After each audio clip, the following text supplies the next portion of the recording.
Existe uma crença entre os historiadores difícil de ser desarticulada, a de que res facti e res ficti seriam separáveis como a forma e o conteúdo, em termos modernos, como processo histórico e ornamento retórico. Uma convicção destituída de fundamentos epistemológicos evidentes e mais precisos, que, no entanto, se reduplica no século XIX, quando parte significativa daqueles que se professavam adeptos de uma história filosófico-pragmática passou a acreditar na reconstituição imparcial e objetiva dos fatos históricos, a partir do estabelecimento e exame das fontes. Nesta operação historiográfica idealizada, haveria, contudo, de acordo com Hans Robert Jauss, uma segunda etapa, o da transposição dos fatos à narrativa, momento em que a história científica utilizaria os recursos estéticos, mesmo que sob uma má consciência. O debate remonta à poética de Aristóteles, quando o Estagirita define a superioridade da poesia trágica, que diz respeito ao geral, em relação à narrativa histórica, limitada só ao particular, marcando assim um corte importante, uma espécie de aquisição para sempre, ou um fardo que a historiografia não cessará de sopesar ou se esforçará em depor, como diria Hartog, em 1999. De Cladenius e Lessing, no século XVIII, arranque, passando pela Conferência de Humboldt sobre a tarefa do historiador, em 1821, de Walter Scott na Inglaterra, de René Chateaubriand, Augustin Thierry e Prosper Barante na França, no século XIX, ao eclipse da narrativa e ao retorno de que nunca deixou de ser narrativa no século XX. A relação entre o historiador e o poeta não parece ter afastado nem contido este fardo, ou nas palavras de Koselleck, ela continua a interpelar os historiadores, pelo menos aqueles preocupados com a teoria da história. A historiografia brasileira do século XIX não esteve imune à querela entre o histórico e o ficcional. O Instituto Histórico e Geográfico Brasileiro, o IHGB, fundado em 1838, frequentado em profusão por historiadores, poetas e literatos, local onde se travaram batalhas intelectuais acerca da definição do que era próprio e impróprio da história como campo do saber, testemunhou algumas das discórdias e aproximações entre a história e a poesia. Nem sempre as posições estiveram marcadas com nitidez, e parecia difícil a homens de letras como Gonçalves de Magalhães, Gonçalves Dias ou Joaquim Manuel de Macedo, membros do IHGB, reprimirem a veia poética mesmo quando pensavam estar fazendo história. A conciliação teórica, dependendo de quem escrevia, não apenas era possível, como muitas vezes incontornável ou mesmo, em alguns casos, desejável. Por outro lado, em pelo menos uma oportunidade, poetas trajados de cientistas agiram no sentido de inviabilizar a candidatura ao IHGB, de uma poetista indicada por membros da própria instituição. Não se tratava de um debate intenso, mas pontual, localizado aqui e ali de modo irregular, e que lentamente atravessa o século. O problema epistemológico da emergente historiografia realizado no IHGB era o de estabelecer regras e procedimentos metodológicos de intervenção e estimular a busca de documentos históricos. Se havia uma disputa intelectual um pouco mais clara na cultura histórica brasileira oitocentista, era pela melhor forma de se escrever a história, e assim, dominar o passado. Francisco Adolfo de Van Hagen, cuja vocação para a polêmica era reconhecida por todos, pouco se preocupou com discussões estritamente teóricas, sem que isso significasse uma negligência absoluta. Como para a maior parte dos historiadores de ontem e de hoje, a reflexão de Van Hagen sobre seu ofício aparece simulada em comentários breves, em explicações ocasionais, em réplicas, enfim, nas diferentes formas que sua narrativa podia assumir. A relação do historiador com a literatura e a poesia, por exemplo, jamais foi expressa por digressões acerca da natureza, vínculo ou lugar desses gêneros de escrita na produção historiográfica. Porém, desde o início de sua atividade intelectual, é possível observar sua proximidade com a dimensão ficcional.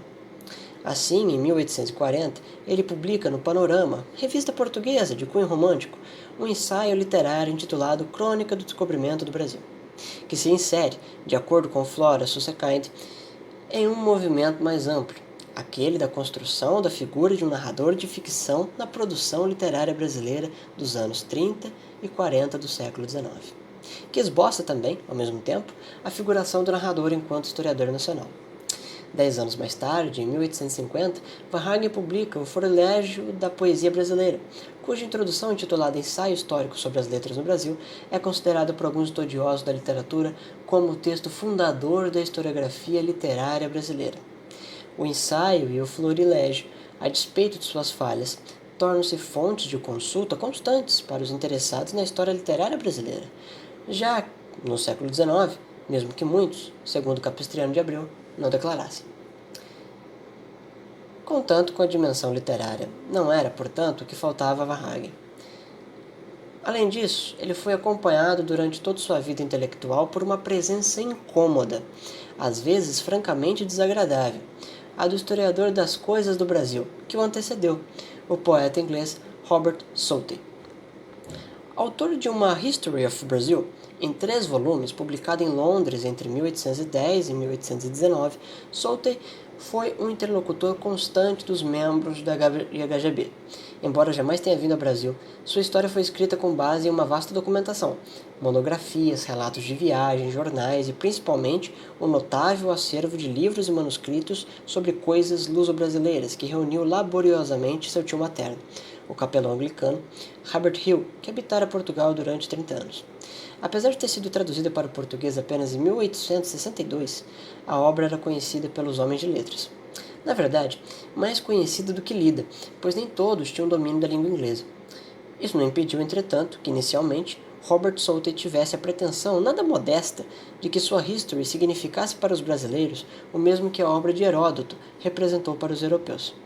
Southey, como historiador, diferentemente de Varhagen, aquele que parte da historiografia moderna e acadêmica, classifica de Heródoto brasileiro, reforça a tendência de associar a poesia à história. Para tanto, adota a mesma postura de empatia imaginativa que seu compatriota e amigo, o poeta William Wordsworth. Através da forma e do estilo de narrativa, procurava exprimir e incorporar certos princípios filosóficos. Pretendia reviver a história através de sentimentos e da imaginação, reconstituindo a vida de outros tempos como, explica Southey, em 1813, pulsara no coração dos homens de antigamente. Para escrever a história, tal como ela deve ser escrita, segundo Southey, o escritor precisa de um poder de transmigração intelectual, que reconhece é algo raro. Se o historiador quer tratar com justiça os indivíduos cujos atos registra, deve voltar à sua época e, pondo-se onde eles estiveram, tentar, enquanto possível, ver as coisas como lhe pareciam aos seus próprios olhos, segundo a visão que tinham deles mesmos, a mesma luz, sob o mesmo ponto de vista, através dos mesmos recursos. A busca dessa cor local conduziu Southey aos testemunhos de cronistas e de viajantes. Diários e livros de viagem adquirem com o tempo mais valor. São subsídios da história e preservam a memória de muitas coisas, que o historiador deixa de lado, por considerar pouco importante ou trivial, mas que transformam em objetos de curiosidade, quando se tornam obsoletos e antigos. Sobre a crença e ingenuidade que caracterizam muitos relatos de viagens, o inglês julga que, inegavelmente, crédulos, eles o foram e tanto melhor que assim fossem. Pode-se pensar qualquer coisa sobre a velha questão das superstições e do ateísmo, mas é preferível que historiadores e viajantes acreditem de mais do que de menos. É melhor que respeitem exageros e falsidades do que suprimam fatos por acharem que não são verdadeiros, que deixem o leitor exercer seu próprio critério em vez de procurar decidir no seu lugar. Os viajantes, ao narrarem simplesmente o que viram e escutaram, são testemunhas da realidade, não seus juízes, fontes autênticas de crenças. Eles auxiliam, com seus olhos e ouvidos, o historiador a pensar, imaginar, enfim, escrever sobre o passado. Finalmente, mais importante que suas crendices em mentiras ou em coisas sobrenaturais é que eles materializam suas existências. O julgamento, nesse caso, não é tarefa do historiador, mas do leitor. Paradoxalmente, esse historiador imaginativo de Southey é imparcial. Robert Southey, cuja afinidade com a historiografia romântica é evidente, condensa, de uma certa maneira, referências que são decisivas à formação da ideia de história no Brasil no século XIX. A recepção de sua obra foi, contudo, ambígua. Ferdinand Denis, por exemplo, considerava que o poeta inglês havia pintado, com certo brilho, cenas grandiosas da vida selvagem no Brasil. Porém, nem sempre suas cores são verdadeiras. No interior do HGB, esta ambiguidade também se fazia presente. Parece-me correto afirmar que os membros do HGB fizeram a história da nação um pouco contra Souther, mas muito a partir dela. Varhagen é o melhor exemplo. Ele usa e abusa do trabalho de Souther ao mesmo tempo em que dele procura distanciar-se. Para o brasileiro, a obra de Souther não era completa, o que, por outro lado, o inglês reconhecia de bom grado, em que pese considerar que não seria superada tão cedo.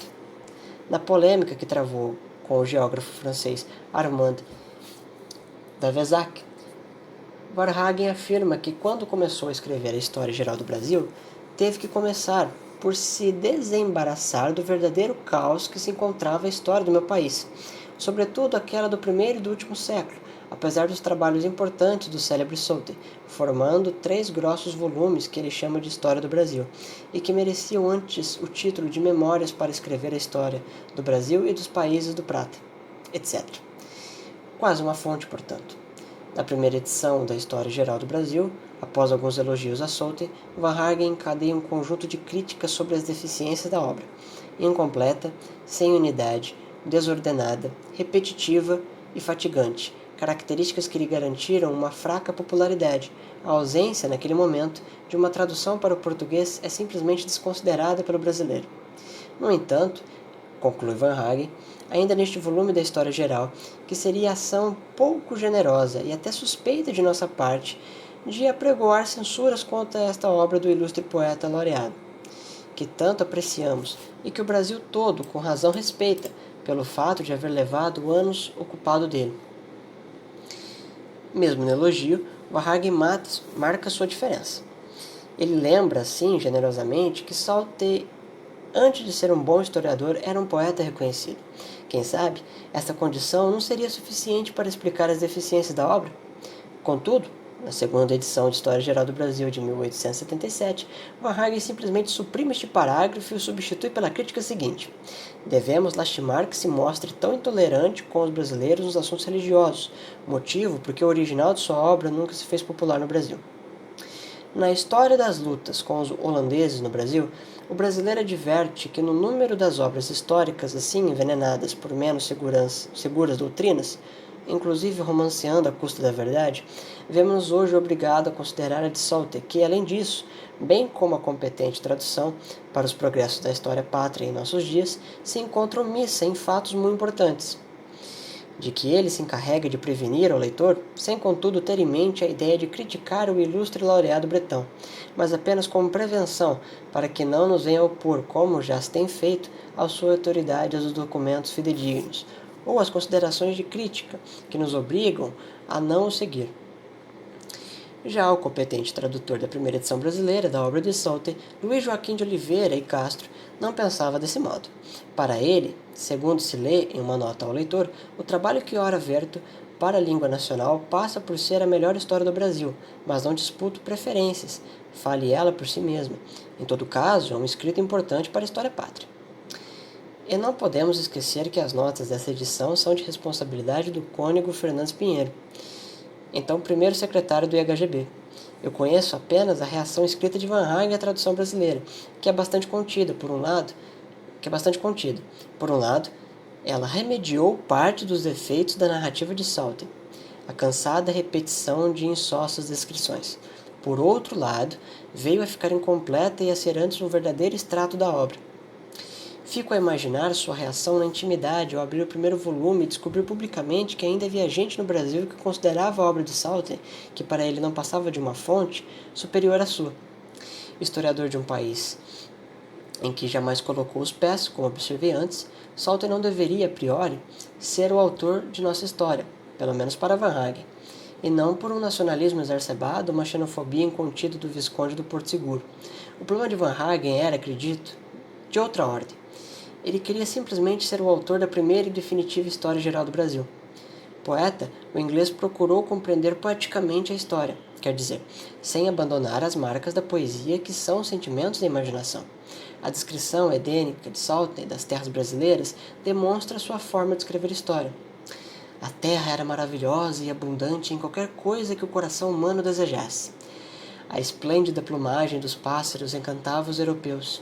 As árvores exalavam uma fragrância indizível e destilavam tantas resinas e sucos que, se suas virtudes fossem corretamente conhecidas, pensavam eles, nada haveria para impedir o homem de desfrutar sua saúde até a mais avançada idade. Se houvesse paraíso terrestre nesse mundo, imaginavam que não seria muito distante daqui. Mesmo descrições negativas, como aquelas dos selvagens, são marcadas por signos incontestavelmente sensíveis. Durante seus registros, a repugnância e a raiva serão sentidas com mais frequência do que aqueles sentimentos exaltados que o historiador experimenta com mais satisfação. Devo falar de selvagens tão bárbaros que pouca solidariedade há com o sofrimento que passaram, e de colonizadores cujos triunfos nenhuma alegria provocam, porque somaram a avareza ao barbarismo. Homens ignóbeis, mantendo uma guerra obscura cujas consequências foram maiores do que as produzidas pelas conquistas de Alexandre ou Carlos Magno, e que serão muito mais duradouras. O historiador lamenta, como poeta, ser impedido de escrever que a verdade é sempre bela. Apesar de tudo, segundo Oliveira Lima, a obra de Southey foi, antes da de Van Hagen, a mais conscienciosa, a mais detalhada e a mais exata, e continua a mais literária, a mais bela e a mais cativante mesmo após ele. O juízo de Capistrano de Abreu não é muito diferente. A história geral de Van Hagen é inferior à história do Brasil de Southey, como forma, como concepção, como intuição, mas é inferior somente a esta. Finalmente, a obra de Southey, como boa parte da experiência historiográfica brasileira do século XIX, estava dividida entre uma história em busca do verdadeiro e as tentações do poético. Van Hagen, cuja arte narrativa procura afastar-se o máximo que pôde das reflexões literárias e estéticas, manteve mesmo a revelia em uma certa poética em seu texto, seja por meio de metáforas provenientes da conversão dos conceitos da retórica da filosofia da história setencentista, como conteúdo imaginativo associado à formulação de hipóteses ou à representação histórica, às vezes francamente poéticas, que fraturaram a oposição entre res fact e res fict, seja através de fontes, como o poeta Robert Southey.